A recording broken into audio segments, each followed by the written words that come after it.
Ini timbul semangat lagi. Iya. Alhamdulillah Pak ya. Ya, dan juga Hasilnya berapa tadi Pak setelah penggunaan ini? ya sudah bisa 1 ton 1,5 pikul.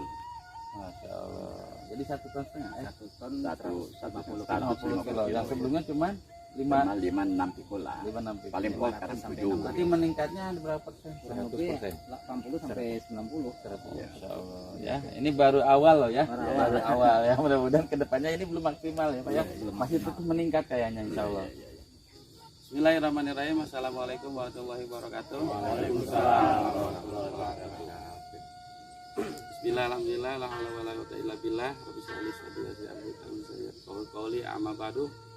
Yang saya hormati Bunda leader nasional dari Kabupaten Jambi, di Bapak juga yang sudah memberikan sesuatu yang bagi saya luar biasa ini. Bapak Yos juga dengan Bapak yang ada di sini bisa menemani saya untuk berkunjung ke kebun kelapa sawit ini ya.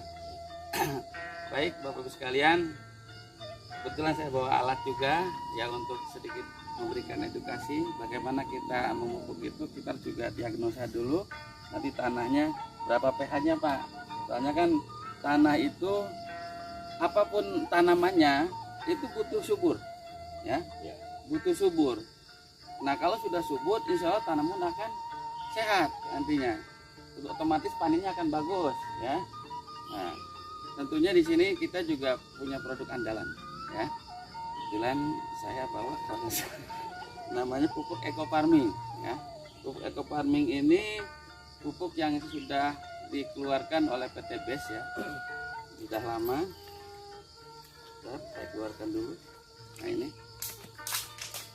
nah pupuk eco farming ini ya adalah pupuk yang sangat luar biasa, memiliki kandungan yang lengkap, 13 macam unsur ada di sini ya, artinya ini berlaku untuk semua tanaman, mulai dari tanaman sawit seperti ini, mungkin tanaman durian, masuk tanaman-tanaman musiman pun bisa.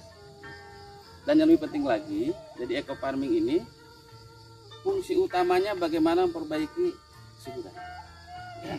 Kembalikan unsur hara tanah. Iya betul, karena media tanam itu bagian daripada perkembangan dan pertumbuhan dari tanaman itu menjadi akan lebih baik ya. Seringkali mohon maaf Bapak Ibu sekalian, petani itu melupakan tanah kadang-kadang ya, artinya tanah itu diabaikan lah seolah-olah. Nah kita mulai dari kita mengenal eco farming, insya Allah tanah akan kita perbaiki pelan-pelan tapi pasti ya. Makanya di sini untuk dosis ya alhamdulillah untuk tanaman tahunan seperti ini rata-rata kalau kita hitung per pohon itu ketemunya di angka 60 mili ya, karena ini kan nanti dilarutkan ke dalam 1 liter. 1 liter ini contoh yang sudah dilarutkan, ini kemudian setengah ya Pak ya, setengahnya. Nah ini setengah liter, seperempat liter barangkali, seperempat liter. Nah 1 kotak ini bisa 1 liter. Nah untuk kebutuhan pupuk kelapa sawit ini, terutama ke sasaran lahan, itu butuh kita hitung per pohon ya. Kalau per hektar itu rata-rata 6 cub atau 6 liter. 6 liter ini. Nah 6 liter ini dibagi dengan jumlah pohon ya. Kalau kita asumsikan dalam 1 hektar itu ada sekitar 100 atau 120 ya, variasi tergantung jarak. Ini kalau melihat jarak terlalu dekat ini Pak, maaf nih, terlalu dekat ini. Jadi tajuk dengan tajuk itu nggak boleh saling bertemu sebetulnya. Terus matahari juga kurang. Ini mempengaruhi produksi nantinya Pak. Jadi saya sudah pelajari bahwa yang ideal itu rata-rata antara 9 sampai 10 meter jarak antar tanaman ini. Nah kita asumsikan 10 aja ya, kita supaya gampang menghitung. Jadi 1 hektar itu dengan hitungan jarak 10 kali 10 akan ketemu pokoknya ada 100. Nah, artinya kalau kita larutkan ini tadi kebutuhan untuk perbaikan lahan adalah 6 liter atau 6000 mili, kita bagi 100 berarti per pohon adalah 60 mili. Itu untuk dasar ya. Itu diberikan secara baik bisa disiramkan ya ke pohonnya, atau kita berarti buatkan lubang biopori dengan nih tentang ada tim ahlinya membuat biopori ini Pak Yos ya. Siap Pak Yos ya. Nah ini udah siapkan larutannya. Jadi untuk tanaman seperti ini ya, mohon maaf nih, emang sawit itu memiliki umur yang panjang, kurang lebih sekitar 30 tahunan.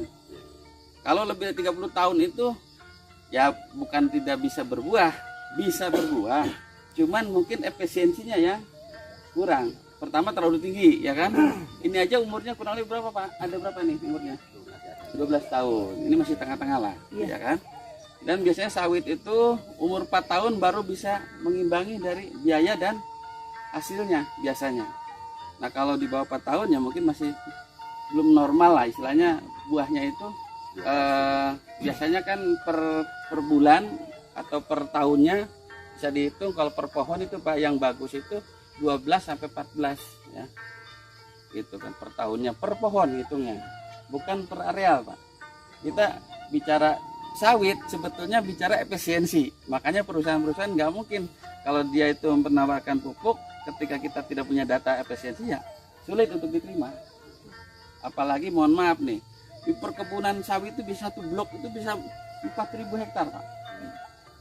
Bisa dibayangkan kalau kita mau melakukan pemupukan itu berapa orang yang harus terlibat di situ. Nah, oke, kita memang nggak bicara secara korporat, kita bicara secara dengan petani saja, Pak ya. Bapak namanya siapa? Ar-Rahman. Ar-Rahman. Alhamdulillah, Pak.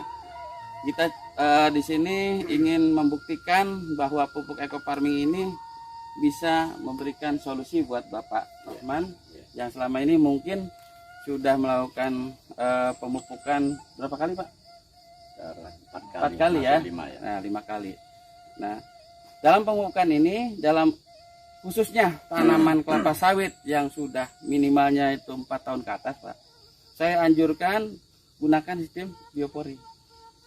Nah, untuk penyemprotan ke dahan karena terlalu tinggi, ini udah 11 tahun, ya sebetulnya kalau mau dipraktekkan sistem injek. Jadi nanti di batang ini dibor. Dibor ya. Kurang lebih kedalaman sekitar 20 cm ya. Sampai temu kayu batangnya. Nanti tinggal dituangkan begini. Tapi nggak apa-apa ya, kalau bor terlalu sulit dan alatnya kita nggak sedia, kita juga mempraktekkan tentang bagaimana memupuk secara untuk lahan. Dan kalau seandainya misalnya kita kesulitan untuk memupuk dengan di atas ya, artinya dengan daun, boleh semuanya ke tanah aja. Jadi yang tadi 6 tub ke tanah, nanti yang buat 15 hari sekalinya itu bisa juga ke tanah. Kalau memungkinkan juga bisa ke batang. Sebetulnya nanti yang untuk 15 hari itu untuk ke injeksi sebetulnya. Tapi kadang-kadang ya kita kan kesulitan alat dan sebagainya. Nah, makanya apapun pemupukannya yang menjadi dasar utama itu adalah bagaimana pupuk itu bisa diserap oleh akar. Dan akar itu bekerja aktif 24 jam. Beda dengan daun, Pak. Daun itu hanya waktunya 7 sampai 10 saja. Nah, makanya sasaran utama untuk pemupukan di sini adalah akar dari tanaman itu sendiri. Oke, Bapak Ibu sekalian, Bisa tanya sedikit? oh boleh Pak. Biar petani kita lebih paham, Pak ya. Ya. Seperti yang pernah Bapak sampaikan kepada kami waktu kemarin pelatihan, Iya. bahwasanya pemakaian pupuk kimia itu memiliki dampak yang buruk bagi bapak petani. Iya. Kita sudah diberitahu pemakaian pupuk organik akan mengandalkan unsur harian. Iya. Jadi sekali lagi kami mohon ditegaskan supaya bapak petani kita juga bisa paham Iya. apa dampak terburuk kalau petani memakai pupuk kimia secara terus-menerus, dan apa pula dampak baiknya pemakaian pupuk eco farming yang akan kita aplikasikan. Demikian. Oke, Pak. Namanya siapa, Bapak siapa? Bapak Zulkifli, Pak. Zulkifli dari mana? Medan. Dari Medan, Pak. Masya Allah. Ya, terima kasih Pak. Ini pertanyaan yang sering bermuncul ya di setiap acara, ya pasti kita dimunculkan pertanyaan berikut mengenai pupuk kimia, Bapak Ibu sekalian. Memang itu adalah model pupuk yang dibuat buatan. Yang namanya unsur hara di alam itu sudah ada. Cuman kadang-kadang kita butuh sesuatu konsentrasi atau suatu dosis yang tinggi. Ibaratnya kalau obat mah ada obat herbal, ada obat medis, ya kan? Seperti itu, Pak. Jadi kimia itu dia membuat satu senyawa yang bisa mengikat unsur hara di alam dan dibuat dosis yang disesuaikan. Kan biasanya kalau di pabrikan pupuk kimia itu ada misalnya contoh ya Pak ya, ada yang kandungannya 14, ada yang 16, ada yang 17, mungkin ada yang sampai 20 pun ada. Bahkan ada sistem tunggal, ada yang mix ya. Artinya ada yang bercampur NPK dan sebagainya. Cuman di sini saya tekankan untuk penggunaan pupuk kimia ini dari tahun ke tahun itu akan memberi dampak kepada lahan terutama. Karena residu dari kimia itu dikit terus akan tertumpuk di tanah dan akan menjadi keras tanah ini. Dan otomatis kalau udah keras, porositas tanah termasuk juga perakaran akan sedikit banyak terganggu, Pak. Jadi dampak buruknya jelas itu rusak tanah. Terus juga secara daya tahan terhadap tanaman dengan pupuk kimia itu lebih rentan ya terhadap hama. Makanya mohon maaf ya, saya tidak memberikan satu ini ya. Petani, mau petani kebun maupun sawah dan sebagainya, semakin banyak pupuk yang digunakan, hama tidak pernah akan terputus, gitu kan? Terus-terusan. Tapi insya Allah kalau dengan alami, setidaknya ya alami itu ada efek repelen. Seperti ekofarming ini bisa menjawab. Dan kalau dilakukan terus-menerus, ini menjadi sebuah jawaban kita maintenance alam. Artinya merawat lahan kita terus akan tetap subur. Jadi artinya bukan berarti kalau kita sudah pakai ini selesai, lalu nggak dirawat ya, nggak gitu juga. Tetap kita gunakan ini. Karena di tanah itu harus selalu direpres, artinya diperbaharui terus. Sebab ketika tanah itu subur, terus tanaman tumbuh sehat, berbuah, hasilnya dipanen, habislah energi di bawah di tanah. Perlu kita tambah lagi supply. Nah itu yang dikatakan secara siklus itu akan dilakukan maintenance atau istilah perawatan tanah yang sudah subur tetap menjadi akan lebih subur terus. Itu artinya kalau pemakaian pupuk kimia secara terus-menerus semakin merusak. terjadi kejenuhan dalam tanah dan perusakan terhadap lahan. Betul. Tapi kalau penggunaan ekofarming secara terus-menerus bahkan terjadi perawatan, Ya. lahan jadi subur, tanaman jadi sehat dan tentu hasilnya berlimpah. Betul. Taninya makmur. Petani makmur. Ya. Bapak udah senyum-senyum aja baru dengar ceritanya. Nanti akan jadi kenyataan bukan mimpi lagi. Oke, tidak berlama-lama, kita coba ukur dulu Pak Yos pakai ini ya. Apa gimana tanahnya? Kita cek dulu punya Bapak.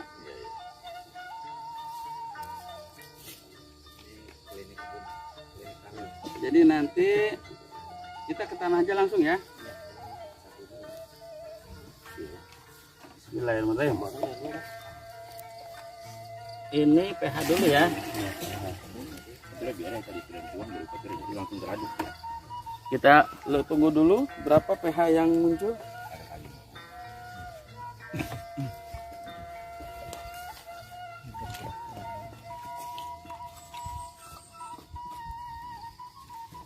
Sudah berhenti? Cukup ya. Ya alhamdulillah pH-nya masih dianggap normal 7 ya. 7 ya. Ya. Terus kita lihat kesuburannya. Ya.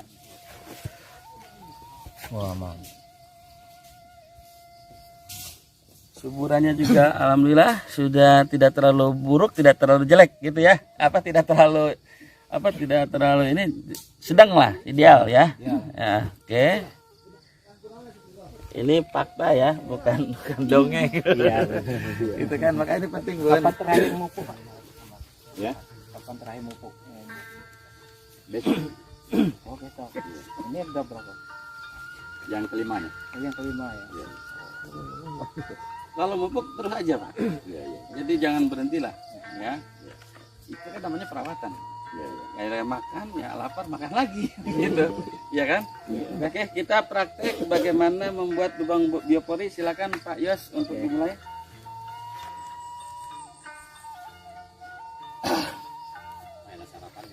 Ya. Oh, didatangkan dari Kerinci loh.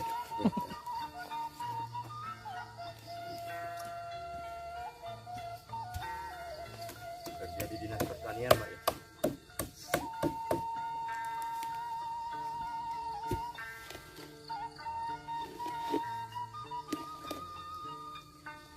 Lubang biopori ini selain berfungsi untuk memupuk, ya, juga jadi resapan air, Bun. Jadi resapan air sehingga air itu nggak mudah tergenang dia mas.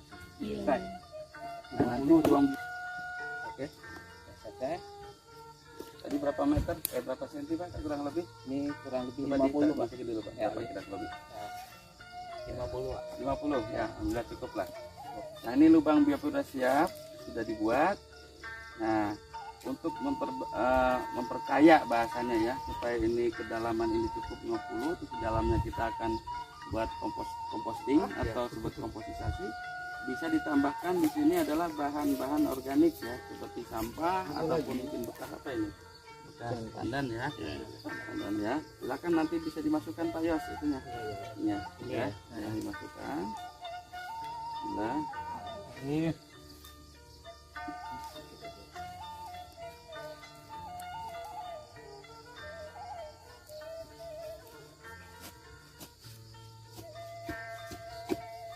ya, ini terus cukup lah ya.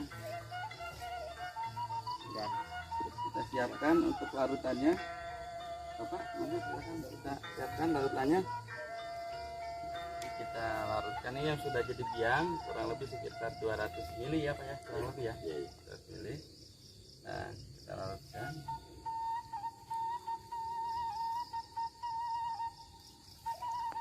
Ini kalau 200 ml, ininya 20 liter kan ya, ini ya, kurang lebih 20 liter. 20 liter. Berarti per konsentrasinya ini sekitar 10 mili per liter. Udah cukup Pak, artinya ya.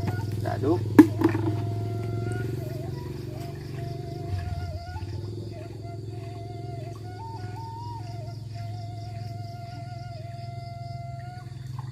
Nanti sisanya buat tanaman yang lain aja Pak ya. Ini kan ini cukupnya cuma paling berapa gayung. Saya siapkan ini di ember ini ada bahan organik ya, yang juga akan menyempurnakan proses dalam biopori itu, compostingnya akan semakin bagus. Mana ada sampah organik, ada bahan organik, termasuk ini sebagai biostarternya atau bioaktivatornya. Di sini bakterinya banyak Pak. Nah insya Allah nanti tanah akan lebih subur lagi karena di sini akan terjadi pabrik pupuk, seakan-akan dibuat pabrik dalam tanah. Oke, kita praktekkan saja langsung. Ya Pak ya, silakan dicampurkan dengan ininya ke sini dulu. Diambil di sini Pak ya. Ini berapa? 1 liter ya? 1 liter. Berarti kita butuh 1,5 berarti 6 liter Pak. 6 liter. Ya.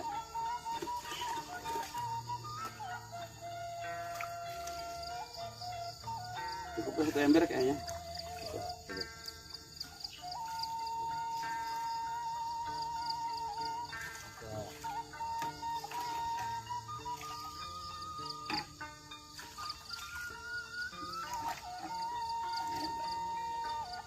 Ya pas 5, 6 ya.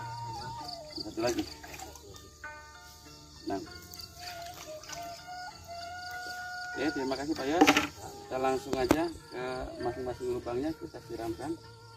Bapak sambil melihat Pak. Jadi nanti Bapak kesananya tinggal sendiri. Ya, kita pakainya dulu Pak.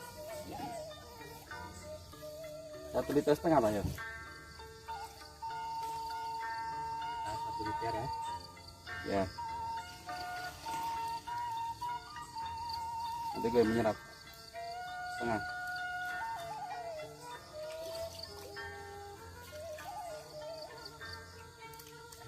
Ya, cukup ya.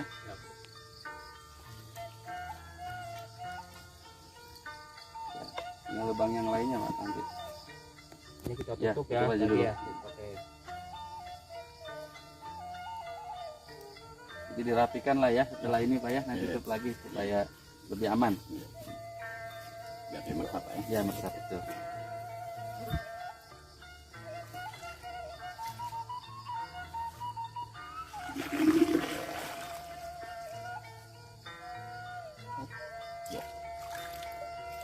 Mungkin Bapak mau simbolik 2 lagi silakan Bapak gantian nanti. Ya. Belakangnya biar Bapak juga ini. Ya, silakan Pak. Ini.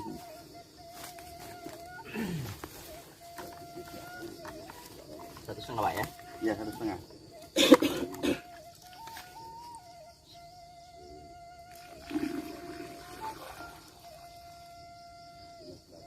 Setengah Pak. Lagi 600. Nanti Pak. Dikit lagi ya. Oh. Nah, coba ya. Ayo Pak. Jadi gitu dulu Pak ya nanti. Jadi belakangan. Oke, Bapak Ibu sekalian, saya tadi sudah melakukan uji coba dan praktek untuk sistem pemupukan dengan biopori. Nah, pemupukan biopori ini ada syarat dan ketentuan yang harus ditempuh ataupun dilakukan oleh para petani maupun pekebun. Yang pertama yang harus kita lakukan adalah bagaimana lubang itu dibuat sedemikian rupa dengan posisi tajuk terluar, tengahnya ya. Kita hitung kurang lebih, ini kebetulan aja nih, perkiraan aja ya. Ini perkiraan tengah-tengahnya di sini. Sebetulnya itu tengah-tengah dari panjang tajuknya. Ya, karena memang idealnya seperti itu. Terus keduanya setiap jarak kedalaman ini tergantung dari umur tanamannya, ya kan? Karena perakaran itu tentunya akan mempengaruhi umur tanaman. Nah, umur tanaman bisa dihitung dari ininya, pelepah yang sudah dipangkas itu ada rumusannya khusus, ya. Yang ini kurang lebih berapa umurnya, Pak? Sekitar lebih kurang 11 tahunan, lebih kurang gitu lah. ya, 12 tahun. 11 tahunan. Dan dengan sistem biopori ini lebih efektif. Kenapa? Karena lebih efektif. Jadi di sini Bapak bisa ngecek atau kontrol kalau sekiranya ini masih mencukupi, ya kita nanti penambahannya bisa sebulan sekali, Pak. Sebetulnya mungkin bisa sampai 2 bulan, tergantung bahan organik yang kita berikan di dalam biopori ini. Karena ini harus berkembang, diproses oleh bioaktivator. Di dalam ekofarming kan ada bakterinya. Nah, bakteri ini fungsinya ibarat kayak tukang masak kokinya lah. Nah, bahan-bahannya tadi ada sampah organik, ada bahan organik.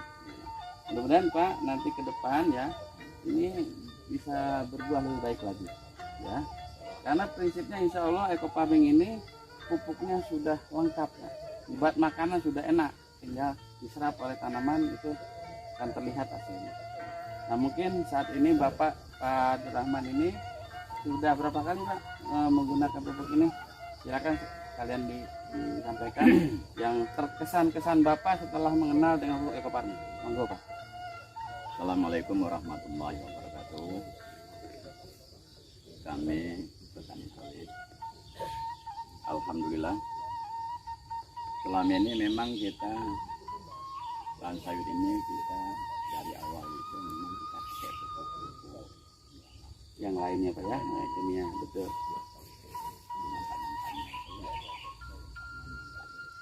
Ya begitulah. Ya nggak usah cerita lah Pak ya. Iya. Jadi alhamdulillah saya kan bertemu dengan Pak Syuata. Ya, ya. Bapak silakan di sini Pak. Ini yang perkenalkannya. Ini Pak Syuata, ini orangnya Pak. Ya. Alhamdulillah ini. Ya. Mulai saya ini pemupukan pertama sampai yang sekarang ini ya alhamdulillah nampaknya itu. Udah berapa kali Pak pupuk? Ya masuk ini 5 kali Pak. 5 kali. 5 kali ya. Yang biasanya itu kan ya hasilnya cuman ya 5-6 pikul. Ya, semuanya 656 pikul. Iya, ya. Kalau di tonase itu berapa kilo tuh 56 pikul itu? 500 kilo. Iya. 500 kilo. Sebelum menggunakan ekofarming. sebelum menggunakan ekofarming. Terus setelah melakukan pemupukan ekofarming ada perubahan apa? Ada peningkatan. Ya. Saya waktu itu Pak ditembus semangat lagi. Iya.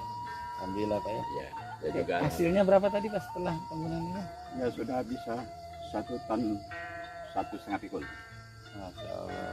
Jadi 1 ton setengah. 1 ton 150 kilo. Yang sebelumnya cuma 5-6 pikul lah. 5-6 pikul. Paling pol sekarang 7. Berarti meningkatnya ada berapa persen? 100%. 80 sampai 90. Masya Allah. Ya, ini baru awal loh ya. Baru awal ya. Mudah-mudahan kedepannya ini belum maksimal ya Pak ya. Masih terus meningkat kayaknya insya Allah. Dulu kan waktu itu Pak sebelum kita pakai pupuk ekofarming ini kan ada lahannya itu kan sebagiannya itu daunnya itu kan begini gitu Pak. Ya. Berdiri. Ya. Nah, sekarang kelihatan gini ya. Mekar ya. Ini tandanya ini mau keluar buah Pak. Ya, Nah, begitu Pak. Jadi ada sebelumnya itu kan katanya ini buahnya ini tidak mau besar karena jepit katanya tuh kan. Tuh. Dengan apa namanya itu daunnya itu. Lepahnya. Itu kan. Jadi setelah saya pakai pupuk ini, alhamdulillah dia membuka sendiri itu. Buka. Itu pertanda Pak insya Allah pertanda. Jadi buahnya itu ya namanya ya lumayan lah. Kadang-kadang itu satu buah itu bisa sampai 25 kilo. ya, 25 kilo. Ya, tapi kan dia akan bergulir Pak. Ya. Kadang-kadang bisa lebih kan kalau satu buah itu. Ya. Jadi berkat Bapak ya di sini ke Jambi gitu Ya. kan ada kesempatan alhamdulillah Pak. Jadi bisa lebih jelas ya, lebih jelas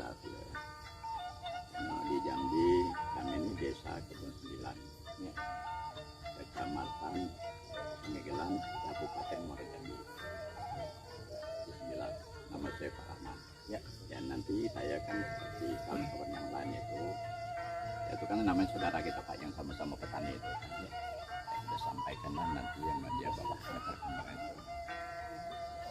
Kalau kita mikirkan jangkanya jangka panjang, Ya. bukan jangka pendek. Ya.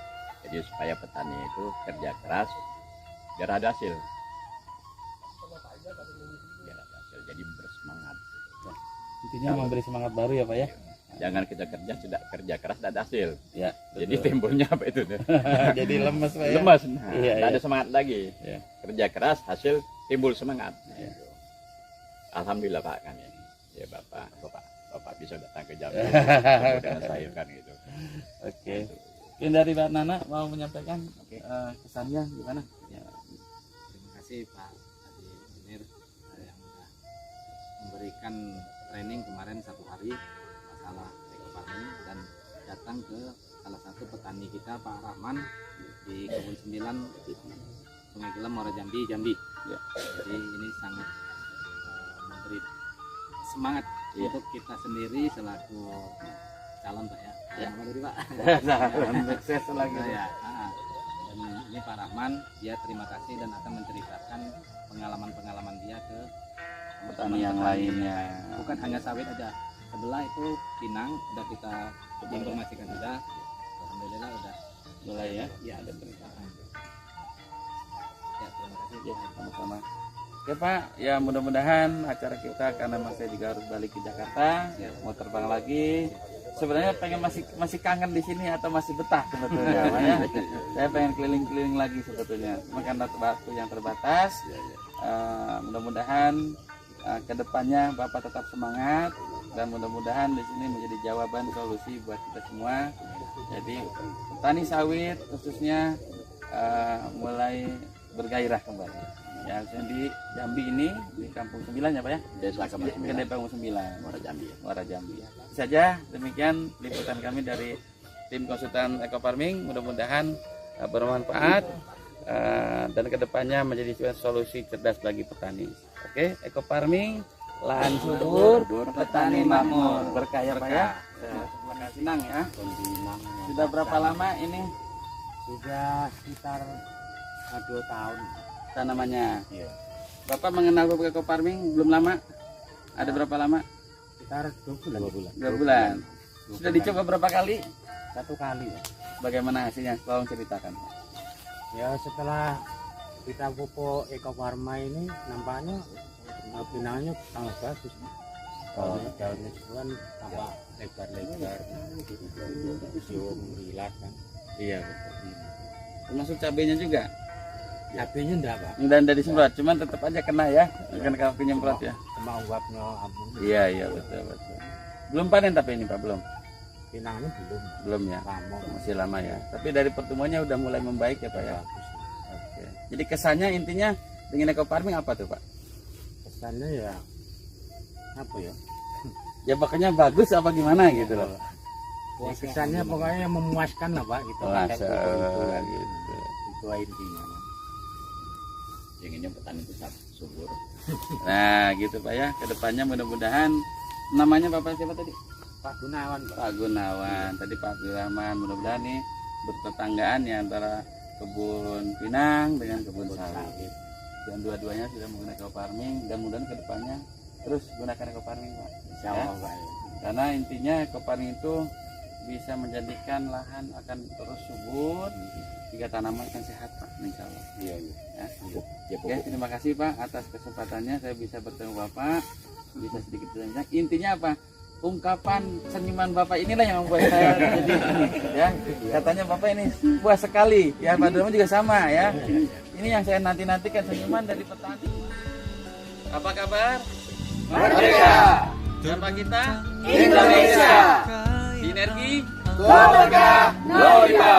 Eco Farming. Lahan subur.